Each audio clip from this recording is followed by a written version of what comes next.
Assalamualaikum warahmatullahi wabarakatuh. Perkenalkan, nama saya Muhammad Faislaki. Saya berasal dari 3D. Di sini saya akan mengerjakan tugas yaitu hukum diplomatik. Prinsip-prinsip dalam hukum diplomatik. Hukum diplomatik adalah bagian dari hukum internasional yang mengatur hubungan antar negara melalui perwakilan diplomatik seperti duta besar, konsul, atau misi khusus. Di dalamnya terdapat sejumlah prinsip dasar yang menjadi landasan jalannya hubungan diplomatik. Berikut prinsip-prinsip tersebut. Yang pertama yaitu ada prinsip kedaulatan negara. Yaitu setiap negara memiliki kedaulatan penuh atas wilayahnya dan bebas mengatur urusan dalam negeri maupun luar negerinya. Hubungan diplomatik hanya bisa terjalin apabila kedua negara sama-sama berdaulat dan saling mengakui. Contoh, yaitu Indonesia hanya membuka hubungan diplomatik dengan negara yang diakui kedaulatannya.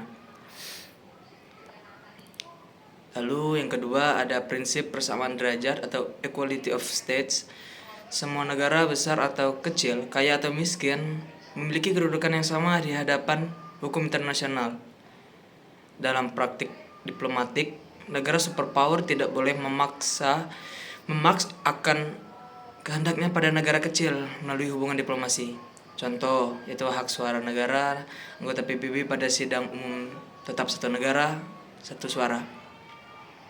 Lalu yang ketiga ada prinsip timbal balik atau reciprocity.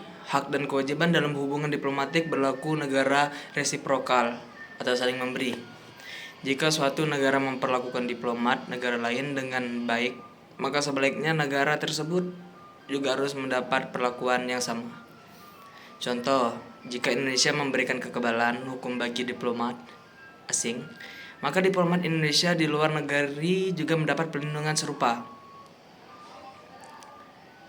Lalu yang keempat yaitu prinsip no intervensi, yaitu adalah perwakilan diplomatik tidak boleh ikut campur dalam urusan politik, hukum, atau sosial dalam negara penerima. Tugas mereka hanya mewakili kepentingan negara asal dan menjalin hubungan baik, bukan mencampuri urusan internal. Contoh, seorang duta besar tidak boleh ikut mengomentari atau memprovokasi terkait pemilu di negara penerima. Lalu yang kelima itu ada prinsip imunitas dan privilege diplomatik. Diplomat mendapatkan hak kekebalan atau immunity dan keistimewaan privilege. Imunitas artinya diplomat tidak dapat dituntut secara hukum, pidana maupun perdata di negara penerima. Privilege artinya mereka mendapat fasilitas khusus, misalnya bebas pajak untuk kantor kedutaan atau perlindungan keamanan khusus. Landasan hukumnya terdapat dalam Konvensi Wina 1961 tentang hubungan diplomatik. Lalu selanjutnya itu keenam prinsip persona non grata, yaitu adalah negara penerima berhak menolak atau mengusir diplomat asing dengan menyatakannya sebagai persona non grata atau orang yang tidak dikehendaki. Alasannya yaitu pengusiran biasanya karena diplomat tersebut melanggar hukum diplomatik, misalnya melakukan spionase. Ada pula contohnya beberapa negara sering mengusir diplomat ketika ada konflik politik atau tuduhan campur tangan. Lalu selanjutnya yang ketujuh yaitu prinsip fungsi damai diplomasi. Diplomasi dijalankan untuk tujuan damai, bukan untuk memicu konflik. Perwakilan diplomatik harus mengupayakan penyelesaian perselisihan secara musyawarah, negosiasi atau mediasi. Hal ini sesuai dengan tujuan PBB dalam menjaga perdamaian dunia. Selanjutnya kesimpulannya yaitu jadi hukum diplomatik berdiri atas prinsip-prinsip fundamental. Yang pertama itu ada kedaulatan negara, kedua persamaan derajat, ketiga timbal balik, keempat non intervensi, kelima imunitas dan privilege, 6 persona non grata, dan yang ketujuh yaitu fungsi damai diplomasi. Jadi semua prinsip ini bertujuan menjaga agar hubungan antar negara berjalan tertib, damai, dan saling menghormati tanpa prinsip-prinsip tersebut. Hubungan internasional bisa kacau karena tidak ada dasar hukum yang mengikat perilaku negara maupun diplomat. Selanjutnya ada prinsip konsensualisme atau konsen. Hubungan diplomatik hanya bisa terjalin atas persetujuan bersama antara negara pengirim dan negara penerima. Tidak ada negara yang dapat memaksa negara lain untuk menerima misi diplomatik.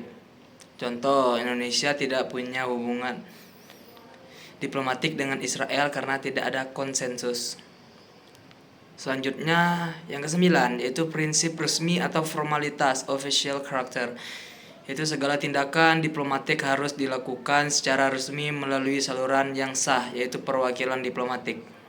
Diplomat tidak boleh bertindak sebagai individu, melainkan mewakili negara. Misalnya penyerahan surat kepercayaan atau kredensial dari seorang duta besar dilakukan secara resmi kepada kepala negara penerima. Selanjutnya yang ke-10, prinsip kesetiaan atau good faith atau bona fide. Diplomasi harus dijalankan dengan itikat baik, bukan tipu muslihat atau penyalahgunaan hak. Diplomat tidak boleh menggunakan kedudukannya untuk kepentingan pribadi, kriminal, atau subversif. Contoh, penyalahgunaan imunitas diplomatik untuk menyelundupkan barang adalah pelanggaran prinsip good faith. Selanjutnya yang ke-11 yaitu prinsip inviolability, tidak dapat diganggu-gugat. Gedung kedutaan, arsip, dan dokumen diplomatik tidak boleh diganggu atau dimasuki oleh aparat negara penerima tanpa izin. Bahkan saat ada konflik, gedung kedutaan tetap harus dihormati. Contohnya yaitu ada di kedutaan AS di Teheran pernah diserbu massa tahun 1979. Itu dianggap pelanggaran serius terhadap prinsip inviolability. Selanjutnya yang kedua 12 ada prinsip rebus sic stantibus atau perubahan keadaan. Jika terjadi perubahan fundamental dalam hubungan antar negara, maka hubungan diplomatik dapat diputuskan. Contohnya saat terjadi perang antara dua negara, hubungan diplomatik biasanya terhenti. Selanjutnya yang ke-13 yaitu prinsip netralitas perwakilan diplomatik. Mewakili negaranya, mereka tidak boleh berpihak pada kelompok politik dalam negeri negara penerima. Fungsinya yang utama mereka adalah untuk menjaga hubungan antar negara, bukan ikut campur dalam dinamika politik lokal.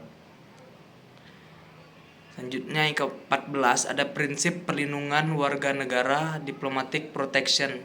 Salah satu tugas diplomasi adalah memberikan perlindungan kepada warga negara dan badan hukum negaranya yang ada di luar negeri. Contohnya yaitu Kedutaan Besar Indonesia atau KBRI memberikan bantuan hukum kepada WNI yang mengalami masalah di negara asing. Selanjutnya yang ke-15 yaitu prinsip keberlangsungan hubungan diplomatik. Hubungan diplomatik dianggap sebagai sesuatu yang berkesinambungan untuk menjaga perdamaian. Meskipun ada ketegangan politik, jalur diplomasi tetap dijaga supaya tidak terjadi eskalasi konflik.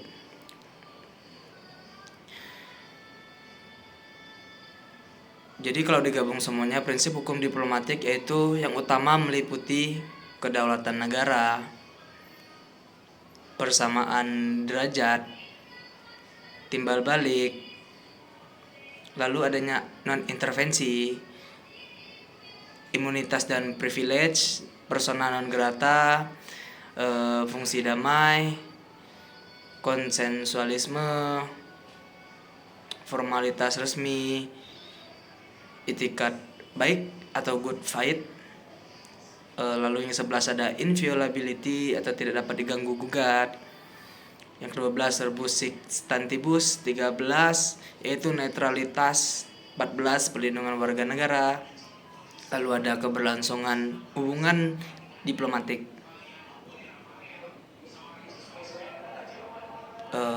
Mungkin hanya itu saja. Terima kasih. Wassalamualaikum warahmatullahi wabarakatuh.